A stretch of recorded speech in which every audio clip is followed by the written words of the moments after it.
bintu bingi ebyapa biti bw'otandika okuzaayo ssente ezo tebazisalako tebazoogera batuka okuggyako essente batuka okwamba ebintu nga zozo obadde oteekawo tebazoogerako obadde ozaayo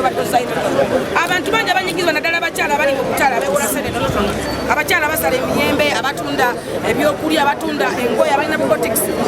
banyigirizibwa mu bintu bingi nnyo naye olwokuba nti kino abantu bali tebakimanyi ate nga tebakifaako nnyo olw'ensonga nebbanka ogenda gigendamu nga ne tribe emu oba olulimi temukwatagana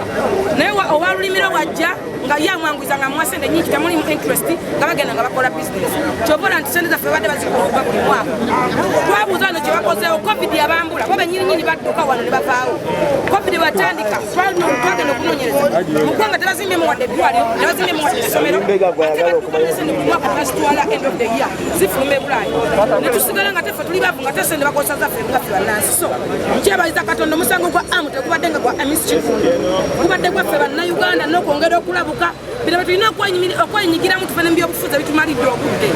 tuve mu politics tulye ebintu ebigasa eggwanga lyaffe n'ebitugattako okusinziira nga bwe tutambula oba nga bwe tuyibire so nkyebaliza katonda kyamukisa mulungi tuguwangudde omusango naye gwaffe bannayuganda ffe era tutandika okukolera awamu n'obumu bwaffe gemaanyi gaffe so mbebaza balamu okubeera amu ne ku bannayuganda ne ku nsi yaffe tubeere mu